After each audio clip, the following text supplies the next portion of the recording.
all of that fun stuff that we find now as parents quite humorous to watch our kids get anxious over things. This is really hard on their life. So we've wrote out some tips to really help navigate this as parents. And if we talk about parents to the teacher, right? Especially if you're meeting that teacher and if you say the teacher, like, yeah, he's a troublemaker at home, Yep. you just labeled your child.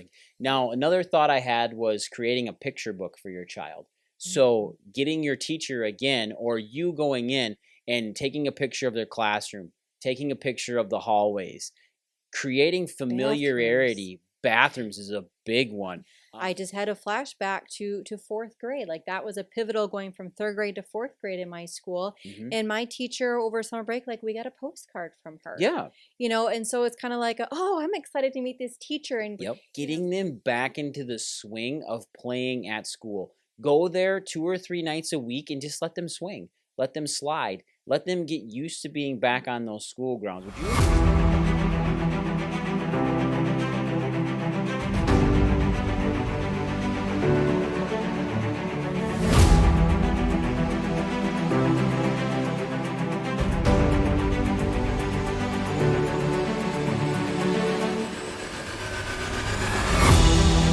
Welcome back to the Prime Podcast. I'm your host, Dr. Skip Wyss, and as always, I have with me my beautiful, amazing wife and co-host, Dr. Julie Wyss. How are you doing today, Dr. Julie?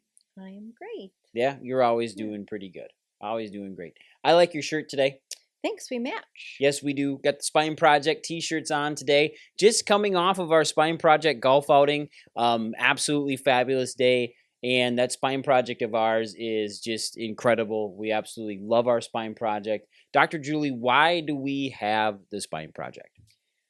The history on it, I mean, some of our listeners might actually know when we first opened our office, our office was there first, and then the VA hospital actually opened up next to us. And day after day, we would have veterans and soldiers coming into our clinic after leaving that facility with literally boxes of medications, and they weren't able to get the help that they needed. And we haven't served. We've had family and friends that have served in the armed forces, and we're very, very grateful for our freedoms, for everything, for our family, that we have the ability to do the things that we get to do every day. We've been honestly blessed that way. And we wanted to be able to give back. And so we started to see these veterans and these soldiers in our office, but we couldn't accept their money. And if you're a veteran or a soldier that's listening, I totally understand it. Some of these vets, they didn't want it to be seen as a handout. And that wasn't anything that we had wanted to do. And so it was a long process, but we were able to set up a 501c3 nonprofit, which then allows us within the community to do fundraising events to raise funds. Then we can have an application process to better assist and care for these veterans and soldiers. And we can rely on the community to help with that backing. What that does is then it's not a handout, right? It's an application process, but it allows us to have a far greater reach. And then we can, have a list of all those veterans and soldiers that we can then take care of. Yeah, and the Spine Project itself provides chiropractic care to veterans and their families. It provides health care, period, on nutritional, counseling, exercises, things to keep their entire family healthy. So that fundraiser yesterday, that Spine Project golf outing is absolutely incredible and 100% needed. Now, Dr. Julie, one of the biggest things that veterans and soldiers deal with when they come back is post-traumatic stress disorder, anxiety, depression, lots of very tough mental struggles at times. But the one thing that commonly gets overshadowed, which we love to concentrate on, is their families, their pediatric, their kids' health, and their kids' mental health, right? And the children's mental health is something that struggles tremendously when their parents are deployed, when mom and dad are back together, and then they're apart again because of deployment. And it's just sometimes the parent can come back a little bit different person, and the children have to navigate all of that, right? So the reason why we're talking about this today is that I wanted to segue this conversation into getting children mentally prepped for going back to school. There is a big thing happening in your children's lives now here at the beginning of August and at the beginning of September, both, is this prep for school and then going back to school. And this time of year can be extremely stressful for you, for your children, for your family. And the reason why is because school's getting ready to start up here in just under a month. And it creates a lot of anxiety. And I think it's even for if you're like, well, that doesn't apply to my child. My child absolutely loves school. Mm-hmm. This is for everybody just to begin that transition, because even those lovers of school, there is a little bit of that anxiety of They like, all well, have anxiety. are my friends going to be there? I'm going to make new friends. What's my teacher going to look like? Mm-hmm. And I think that was the thought with today's podcast, to go through some tips that we've over the years that we've put together that really helps to assist families. And I mean, we work with a lot of challenged children as well, and just the day-to-day, even like planning a family trip, right, just to start to take away some of that angst, that anxiety. We found a few key things that we can do to best prep a family, but then in this instance, best prep the student on going back to school. Yeah, and just because, like, in another thing that I remember too is going back to school. Even though I liked school, I was excited to go back and see my friends. I was also anxious to see which one of my friends had actually changed. Did I change? Did they change? Was there things? Did they get taller? Did they get chubbier? Like all of these, did they get haircuts? My anxiety was when I got into high school was, and I had a small high school, but it was like, I'm not going to remember my locker combination. Oh my and God. I was so, but I was so scared because we didn't get our locker combinations before that first day of school. So you're going to school not knowing where that locker is and that combination, and trying to navigate all of those things. So it doesn't matter like what grade level, if this is kindergarten, if this is elementary, middle school, high school, even college, right?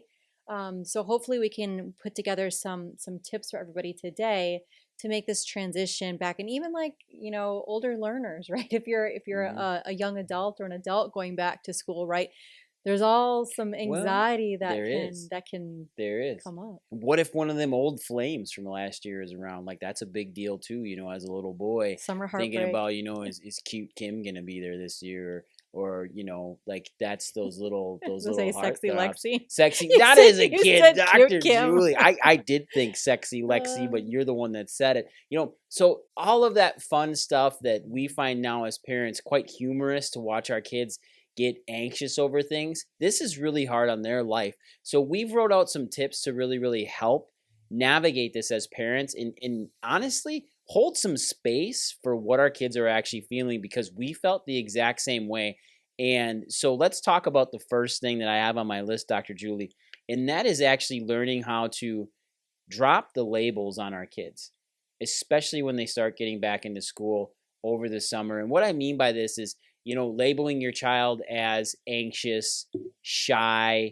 Wouldn't you agree, Dr. Julie? Yeah, and I think it's, if we want to get descript, it'd be like you saying, like you see somebody tripped, right? And it's like, well, it's because you're so clumsy. Oh, you're always so klutzy. Well, that's because you're so talkative, or that's because, you're standoffish, or that's because you're an introvert. At a younger age, right, those ring true differently as children age. Well, as an adult, you can understand it. But that still doesn't make it like, so then you're going to go back, well, I just behave this way because everybody's always told me this is how I'm supposed to behave. Yeah, I'm a shy kid, therefore I'm not good at making friends because I'm shy. When really you're excellent at making friends, talking to your children and understanding as an adult that if your child has some social awkwardness or tendencies, to build them up. Like, hey, did you know that you really are good at making friends? Like, you hold on the best conversations. Did you know, Peyton, you're a really good singer? We always call the kids brilliant. They are brilliant. So I think, and again, like we all went through childhood years, right? But things are so different now that our kids are so engaged, and the personal space, like that, though, the confrontation, the one-on-one is completely different. Yeah. And everybody is very in tune with their tablets, with their phones. And it's an entirely different dynamic. And especially when we go back to school, if we're told something over and over through a phone, and then we meet that person, real life in person, some of these things, or like these labels that we've been told, starts to show up. Yep. So again, it's just being like, hey, you're a really great friend. Mm-hmm. Rather than, well, you're hard to make friends, or you're always stubborn, or you're a Mm-hmm. troublemaker. Mm-hmm. And if we talk about parents to the teacher, right, especially if you're meeting that teacher, and if you say the teacher, like, yeah, he's a troublemaker at home, Yep. you just labeled your child. Mm-hmm. And it's those labels on what your children are doing. Now that we've understood that and how we communicate to our children and getting in, I think another excellent thing to get your children around is their friends as early as possible now.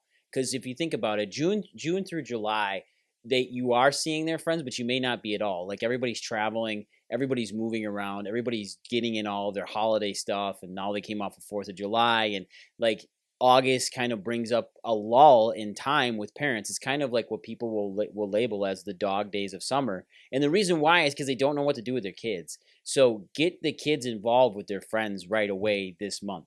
Have them over for play dates. Meet with them at the park. Like Brecken, we got Brogan back right away. Like we found some time to get his best friend back at the house, so we can start getting them socially back in with their friends and getting that happiness back into their lives, getting them excited to see their friends again. It's part of the routine, right? And so at Mm-hmm. least if going on that first day of school that you got one buddy that you can maybe lean on, Yep. even though like you may have a bigger circle, but it's that sense of security, Mm-hmm. right? And Yeah. that's no matter what age. It's always great just to have that one person that, hey, even if it's just like a wave, or a smile or a look, just having that, that safety blanket, just to say like, okay, I'm going to be okay. There is no better time than now to start the introduction to their next teacher. And I think that schools start this way too late. They always do a welcome back day like 3 days before school starts and show them their locker. And to go back to your stuff, like that doesn't help with their anxiety doing it 3 days before school starts. It even lets them know that one, school's starting next week. Two, I don't know anything about my classroom. And three, I barely know my teacher. So now is a very good time to start that getting to know your teacher conversation. I challenge a lot of parents out there listening. Send an email to your teacher if you know the teacher coming up, and ask them to do a short video welcoming your child into the school already this early into the year. Like, I'm Miss Evers. Hi, Michael. I get to be your kindergarten teacher. I'm super excited to have you. I can't wait to have you in class. Start breaking that. And video is super important, right? So Mm-hmm. we can see that face. Like I remember, like we're talking about this now, and like I just had a flashback to fourth grade. Like that was a pivotal going from third grade to fourth grade in my school. Mm-hmm. And my teacher over summer break, like we got a postcard from her. Yeah. And so it's kind of like, oh, I'm excited to meet this teacher. And Yep. so if you're a teacher and listening, take this into consideration of how Mm-hmm. you can best get your students excited, but to break that threshold of anxiousness and start building that circle now already. I mean, here in Green Bay there's tons of schools, elementary schools that are closing, and these schools are getting merged. Oh, So I yeah. know No, teachers yeah. have anxiety, Mm-hmm. but these students who've been surrounded with groups of friends for years are getting moved apart to different schools. Mm-hmm.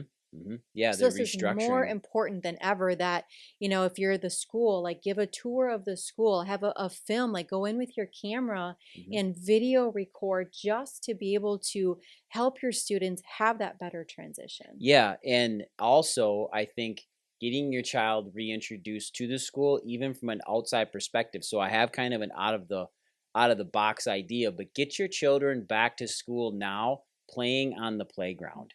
I remember as a child that there's always playground equipment, there's always swings, there's always slides, there's always some form of a field to play in. There might be the parking lot, but getting them back into the swing of playing at school. Go there 2 or 3 nights a week and just let them swing, let them slide, let them get used to being back on those school grounds. Would you agree with that? I know that that's something that's just kind of out of the Well, box, but it's association, right. right? So at least like there's something that's familiar. If for some reason you can't get into the school, right? Yeah. But it's a location, and that's where pick out different parts on the park of like, hey, if you're feeling like this way, just know if you come over here, like Hmm. mom's thinking of you or I really dad's like thinking that. of you. Hmm. Schools, like one of the schools that our kids went to, there was this buddy bench, right? Oh And yeah. so maybe starting a conversation of like, well, what the heck does this mean? Maybe there's different equipment, right? And Hmm. your kid's kind of like, well, I want to play at recess, but I don't know what that thing is, Hmm. right? And so talking about and figuring out how to use that equipment, right? If that child struggles maybe with sports or that's outgoing, figure out and play that together as a family. I think that your what you're talking about there is getting them some sort of mental grounding to the school and to the areas in the play area. And that's amazing. I never thought of that until you said that. I'm like, that makes so much sense. Is when Mike, when you're having a bad day, just come over here by the swing set or come over here by this oak tree and remember the thought and the fun that we're having right now. So when you're having those bad days or a friend says something mean to you or somebody's bullying you, you can get away and come over here and remember how good you felt standing here and get you back to those situations. This in business is common. We use this a lot with our coaching clients where you have them kind of create a totem to the situation that's going on. So they mentally peg the happiness of what they're feeling with something that's around them. So I think that's awesome. That's really cool, Dr. Julie. I think that's fantastic. Now, another thought I had was creating a picture book for your child. So getting your teacher again, or you going in and taking a picture of their classroom, taking a picture of the hallways, creating Bathrooms. familiarity. Bathrooms is a big one. Showing, like, creating familiarity where the bathrooms are, what the stalls look like, what the toilets look like. Like, do you know how many children have an aversion to going to the bathroom at their school because they're afraid of the toilets? Well, it's right. So, I mean, we can talk about the implications of that, of going Mm-hmm. to school for an 8 hour school day. If they do a before school, after school program, it could be 10 hours Mm-hmm. and they're not using the bathroom, No, and that's not okay. right? Like, we So, deal with that. We see that in the office. exactly. So again, that picture book and Sophie, yeah, it's snapping all the different things of, okay, this is what your first hour. This is what this is what this classroom. This is what the gym looks like. The art Mm-hmm. room, music. Here's a picture of each of your teachers, and like literally almost drawing a map. But Mm-hmm. like this day and age, we can do video, Yeah. right? But like having somebody go through and like a voiceover, that's if you go to our website, like we have a tutorial, a video, a literal video walkthrough of our clinic, Mm-hmm. because we see so many adults and children that are just anxious, right? And Yep. so if you can, like, what's behind that scary door, if we can open up all of those doors and show what absolutely everything is, it just lends to a sense of calm. And this goes back to vets, right? Like a soldier is trained to sit certain ways to never have their back to different things. So there is a rhyme and a reason, To decrease anxiety. Mm-hmm. exactly, of why we do the things that we do, but why we have these recommendations as we head back to Well, and school. I think too, coming back to soldiers, is teaching your kids where the exit points are to the school before they get in there. Even if they've been there each year, there's no reason why you can't go through all of this, because in times of stress, the most important thing you can do is actually over communicate and not under communicate. And your communication needs to be very direct, because when somebody's brain is under stress, they can't sift through the BS that you're trying to tell them. Just be direct. And this is where you go. This is your classroom. You're going to have a great time. Like, and those picture books are huge. And then, like you said, knowing where their locker is and then knowing that combination and getting to know that stuff. Me in high school, I had the same locker all the way through high school. All 4 years, same spot, right by the lunchroom to the left, fourth one down from the door. I knew exactly where it was at. It wasn't changing. You go up, I could probably go back to that locker now and probably still get into it if they hadn't changed the lock code, because I know right where it's at. But I got used to Mhm. all of that. The other thing that I thought was insightful is my mom, and I don't know about your mom, but my mom actually used to take us school supply shopping. I know this day and age, it has become very easy to do all of your shopping on Amazon. It has become very easy to, you got an email the other day saying you can just pre order all your kids' school supplies and they I bring them opted right to the out for school. this reason. But yeah, is being included on the school supply list to actually go shop and get them. Why do you think that's so important? Well, it lends responsibility. right? Yeah. So if a child can, like, if they're like, oh, I don't want to go back to school, but if they get to, choose which notebooks or their paper that they're using, their markers, their Folders. trapper keepers and their Yeah. Right. folders and their pencil holders, all of those things, again, it's responsibility, but then it also makes them feel Well, it special. creates The excitement. last thing that you want, and I enter, like, there's some schools like we have to throw everything all together, Mm-hmm. but there's one or two things that is solely theirs that they get to, like, hold on to, that, and that is, that again, that safe thing that they have. Mm-hmm. And when we were kids, I mean, yeah, I'm an '80s baby. You are too. Like when we were in high school, we had trapper keepers. Mhm. Like they don't do that stuff anymore. I wish they would because it allowed you to keep all of your folders in one spot. Even though I was horrible at it, I just bought it because I liked the way they looked. I liked the way the folders looked. Usually, it wasn't a single piece of paper in there. I was always getting chewed out because my papers were all wrinkled up and stuff, just like our sons. Mhm. So, but those are the things that tied us in, made us excited to go back to school. Use those pencils, use those markers, those pens, those new erasers that you could make into tanks. All the cool stuff Mhm. that you could do. But it brings your responsibility, but it also just brings in the fact that you got a chance to pick it all out. And usually there was one or two folders that I got to pick that they were the more expensive folders because they had like a picture on it, or like it was Shaq, like Shaquille O'Neal dunking on somebody, or like Alonzo Mourning, or some of my favorite athletes, which they don't do anymore either. Like that was a big thing too when I was a kid, is that you could get a couple folders and it had like your favorite athlete on it. Your Like your personality, right? So personality, and it was cool. that's being able to do those things then, right? Because sometimes if there's school uniforms, right, we need a Hmm. couple of those things to stand out, but it just allows us to have a little bit of personality. And like, same thing with the lockers, right? If we can decorate our lockers or put something on there, or like if we're nervous, right, what's something that we can put in our locker or in our cubby that's going to maybe remind us of home, or if it's, a family photo, or just something that's going to be like, if we know that we can see that, it's going to make us feel safe, and whenever we're feeling The anxious. other thing, start bedtime routines Mm. now. Oh, the one kids month hate this. 1 month before school starts, start those bedtime routines now. Why? Because when you go to them and you say a week and a half before school and say, we're starting bedtime routines, everybody's in bed at 8:30.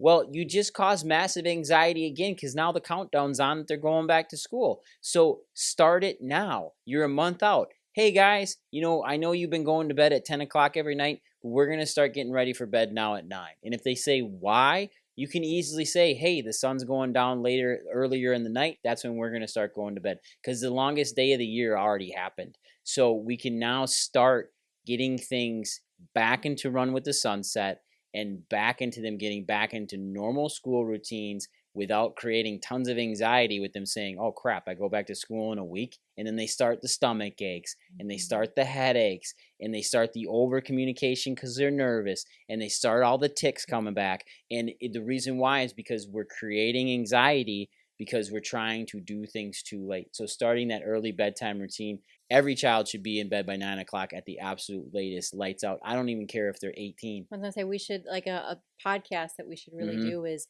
Bedtime the routines for children. bedtime routine, but Yep. the actuality of how much sleep is Mm-hmm. truly needed. If we think about developmental periods and the spikes and the way that the brain grows and continues to develop, like, those are learning periods, and the only time that our body can heal and repair is when we're sleeping. Mm-hmm. So if we're talking about this regular stress, then we have our kids in all of the sports and constantly go go go, and then if we have 3 hours of homework, like, we are exhausting our children. Yep. And then we wonder why we're sicker more often, why maybe grades are Or why slipping. they keep But getting some but worse. some kids are really, really good at hiding and They are. adapting to this, but Mm-hmm. it is going to show up later on in life. It is. And these are the things that we need to take into play now to help them. And so drop below in the comments. Actually, I would be really interested in hearing about, if you guys want us to do one on children's sleep and how many hours a night that they should actually be getting.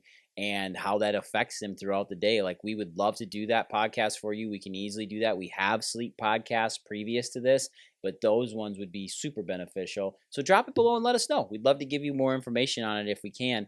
And then lastly, Dr. Julie, I think one of the most important things as we start getting into school, and you guys will know in the next couple episodes, we'll have one coming out about backpack safety and posture, is chiropractic care in children and how that directly positively impacts their body's ability to respond and adapt to stress normally, and why it is so significantly important to have their nervous systems checked, make sure that they have the right communication between their brain and their body and their body and their brain, so they can start actually just going through normal daily tasks and normal daily routines of living normally and healthily, and why that anxiety in a child goes down as their nervous system starts to regulate itself better and better and better.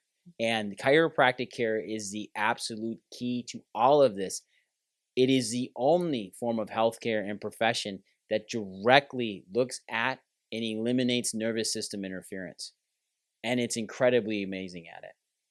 And that's why we see so many kids at Prime Family Chiropractic Centers. And that's why we see so many kids every year before school starts amping up. Parents start bringing their kids back in because they want them to handle stress better this year versus last year. They don't want the tics anymore. They don't want the child acting out in class. They don't want the child dealing with major anger. If they've been dealing with anger all summer, as a parent, I can guarantee you that your anxiety is high right now, not knowing what child's going to be going back to school next year and what that's going to be.